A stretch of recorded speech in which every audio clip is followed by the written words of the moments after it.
Humans of the cardboard, welcome back to Just Nuts, guys. Huge news tonight. We have a whole brand new archetype revealed for Legacy of Destruction. It is called RAIKA. All I've seen is some of the artworks. They look awesome. This is one of them. I believe it's a link-based archetype, and this card looks so cool.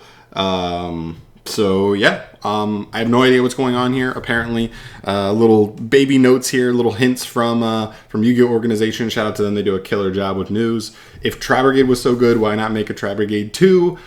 So that kind of gives us a hint of what we're looking at here. And then Reika can be read as Budding Calamity. This theme is aggressively Japanese, so to preserve the feel, they kept the names in Japanese. So my guess would be by the time we get these translated, they will have some pretty hefty translations. So expect some pretty different names. But this is Reika. Let's see how they go. All right, first off here, well, you have a cool like skull plant thing going on. This is Reika no Marakube. This is a earth plant effect monster, level 1, 0/0 for the stats. You can only special summon with the first effect once per turn, and you can only use the second effect once per turn as well. You can special summon this card from your hand by sending one insect, plant, or reptile monster from your hand to the graveyard. Okay. So when they said TRI-BRIGADE 2, is this just going to be an archetype where instead of being Beast Warrior, and Wing Beast, it's going to be Insect, Plant, Reptile? That is so weird, but interesting. Okay. Cool. Decently easy summoning condition. If this card is normal or special summon, you can add up to 2 of your Reika cards with different names that are banished and or in your deck to your hand, except Reika no Marakube, then banish one Reika card from your hand. Also, you cannot special summon monsters for the rest of the turn except Insect, Plant, and Reptile. Interesting. So this is basically the search 2, then banish 1 from hand. It does banish a Reika card, not an Insect, Plant, or Reptile generically, which is interesting to note. It's a +1 regardless. It's an extender that also pluses you 1. And hopefully there's some sort of synergy there where banishing something also gets you something. Otherwise, it's still a good card because it's still a +1 regardless and a pretty decently easy extender on top of that, but also seems like it could be a normal summon. Anyway, that's a good first card. We'll take that. Marakube means ball head, by the way. There you go. Next up, we have what I assume to be our insect here. This is Reika no Yahu Kamakiri. This is a light insect effect monster. Yep, level 3, 1500 attack, 0 defense. You can only special summon it with the first effect once per turn, and the second effect's also hard once per turn. You can special summon this card from your hand by placing one of your banished insect, plant, or reptile monsters on the bottom of the deck. So that could be part of this situation where you go use this guy, search the insect plus another Reika card, banish the Reika card, and then this guy can put it back to summon himself. So without even normal summoning, you could actually get all this going. Cool. And then if this card is sent to the graveyard as link material for a link of a Reika monster, you can target a level 4 lore insect, plant, or reptile in grave and special summon it. No restriction there. No effects are negated, no anything, just literally reborns anything. I'm imagining if is Resonance Insect live in this deck? Like link off Resonance Insect to make the link in the first place, then this card reborns Resonance Insect, and then you link it off again? Wow. Okay. This card is quite good as well. I mean, it's just free link material on your way up. And it takes a little bit of setup to make live as an extender, to make it live as an extender, but it doesn't seem like that's too hard to do if you're able to get your play started with Marakube in the first place. All right, and it looks like the last main deck monster is Reika no Yoroi, Toage, dark reptile effect monster, level 4, 0 attack, 2300 defense, big booty, wow. You can only special summon this card with its first effect once per turn. They've all of that same clause, and the second effect's a hard once per turn as well.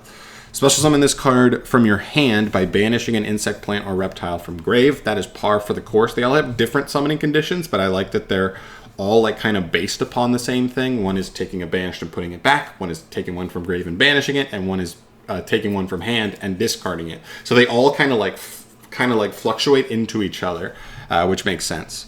Cool. I like that design. And then the second effect, you can discard a insect, plant, or reptile monster, then target a face-up monster your opponent controls except for an insect, plant, or reptile. Return it to the hand.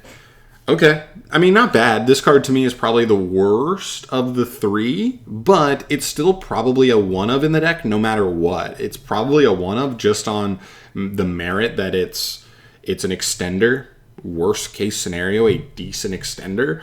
That then also has like the utility effect where like your engine probably just gets you a bounce now, which is pretty good. Cool. Yeah, we'll take it. That works. Yeah, not bad. Also, did they give this? Yahu Kamakiri means arrow neck longhorned beetle. All right. And Yoroi toag means armored lizard. Cool. All right, let's get into some links. This can obviously make or break the archetype. These links look insane, by the way. They look so cool. These monsters kind of just look like, okay, like a swordsman, insect, like skull plant, okay, and then like an armored lizard. And then this thing is just like a zombie. What is going on? Okay. Anyway, Reika no Musha Dokuro. Fire plant link effect monster. Link 2, 1600 attack. And they point bottom left, bottom right. Good arrows. This takes any two monsters that include a plant, insect, or reptile. That could be huge. First and second effects are hard ones per turn. And also you cannot special summon monsters the turn you activate them, except for insects, plants, and reptiles. So it does hard lock you, but I love that its materials are pretty generic.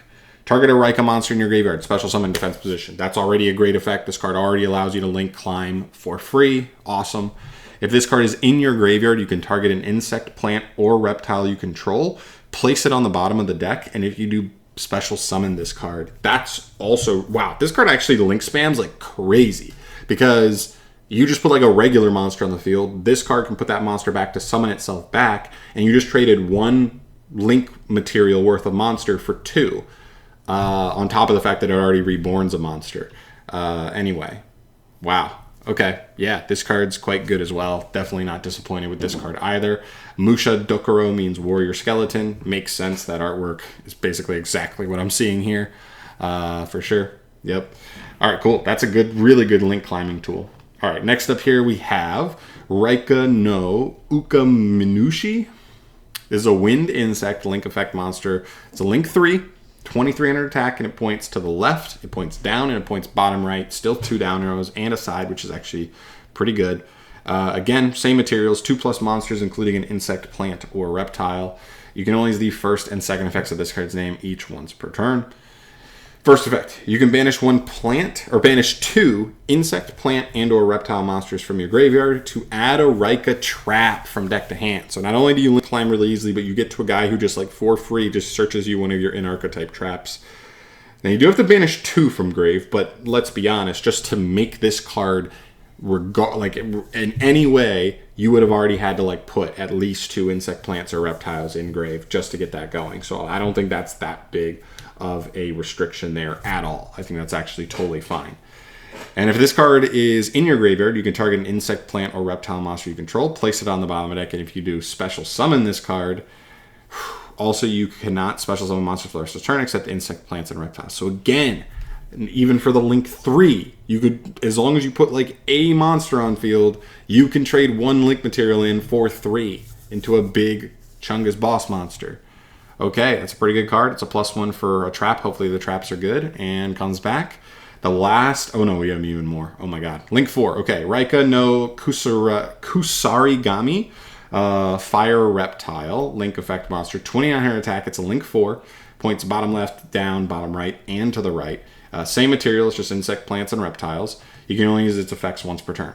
If your opponent activates a monster effect, you can make both players unable to activate monster effects in the hand for the rest of the turn. That is so interesting. That's going to be very, very strong in certain matchups. Very, very useless in other matchups. That also, keep in mind that also makes it so you're turning off your ability to use hand traps if you do that. Any monster hand traps. But you also turn off your opponents as well, which could matter. That's really interesting. And then if this card is in your graveyard, target an insect, plant, or reptile, place it on the bottom of the deck, and you summon this card back. It locks you into insects, plants, and reptiles, but you're probably locking yourself well before this. Chained Snake Serpent is the translation there. She looks cool. I think a lot of people will like her. All right, and the last Link monster here is a Link 5 Big Boy Reika no Diuga. Earth Insect Link Effect monster. Link 5, 3300 attack. You see its arrows. Insect, plants, or reptiles. Very easy to make because of how easily these guys spam the board and just jump back on field. If a monster or monsters is special summoned from your opponent's deck and or extra deck, you can non-target destroy 2 monsters on the field. Oh boy. Whoo, that is pretty decent. That's a decent interruption right there. Second effect, if this card is in your graveyard, you can target a plant, insect, or reptile you control, place it on the bottom of the deck. If you do special summon this card, locks you into your tri-type.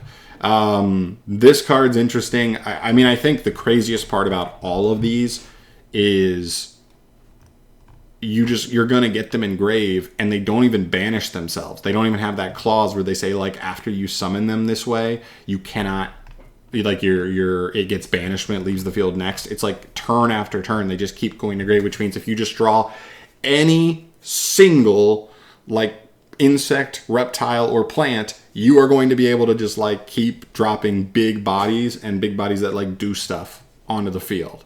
Wow, I like that this deck is, like, really spammy, but it spams into, like, very specific stuff that's not, like, an overwhelming board, and it's going to be able to grind. Because just get these engraved and you're grinding. It's really cool.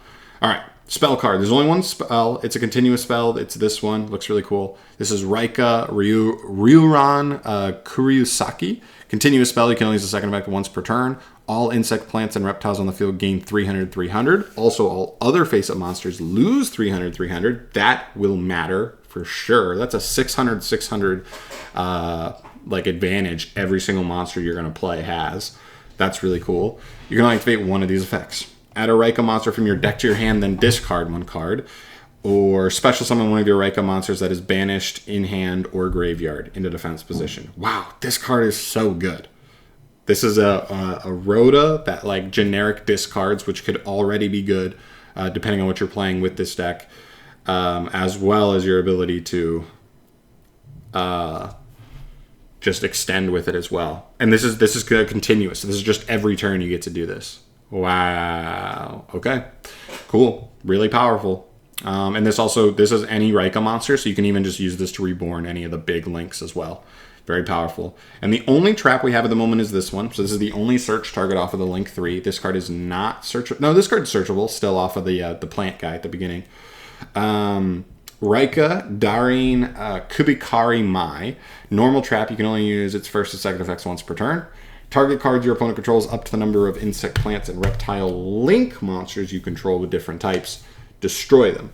Okay, I like this. This is an Icarus attack, but it doesn't tribute your own monsters.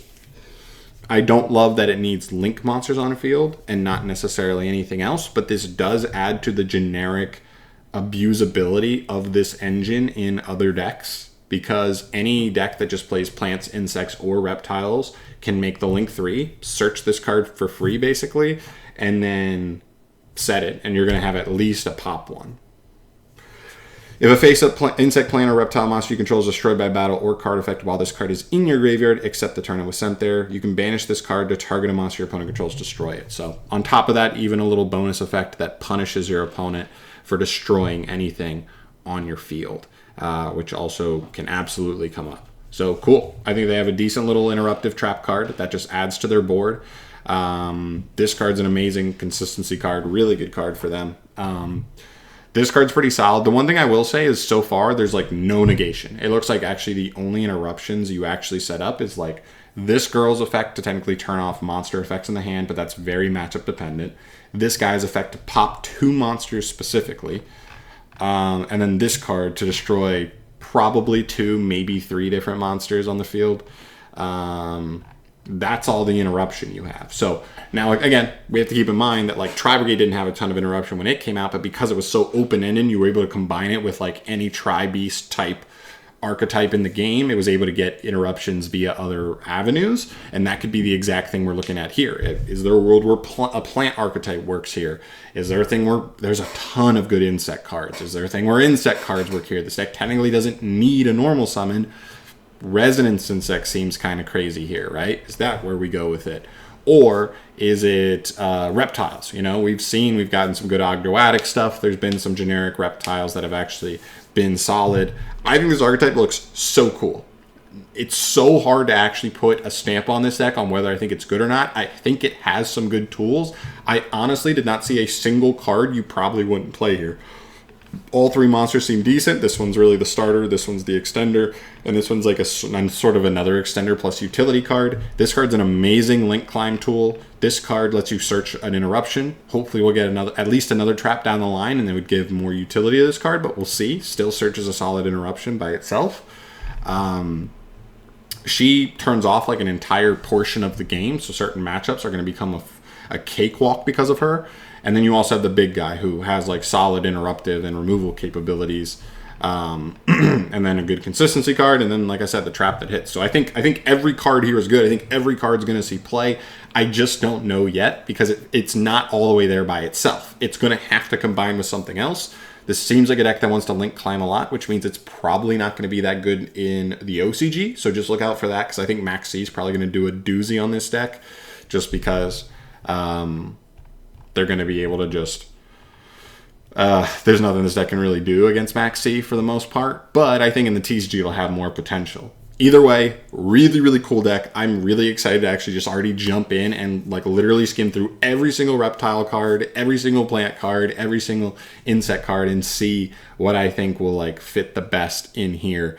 Very, very excited to see where we end up here. But very cool. Let me know your thoughts down below. Let me know if you think I'm missing anything or if you think there's any particular synergies that are already kind of in the front of your brain that you want to mention on this video. I'd love to hear your guys' thoughts down below on this archetype. Very, very excited. A lot of potential here for sure. Let me know what you're thinking. But I'll see you in the next one. More news to come in the next week at least, I would guess. And big stuff down the line. Thank you for watching, guys. I'll see you in the next one. Peace.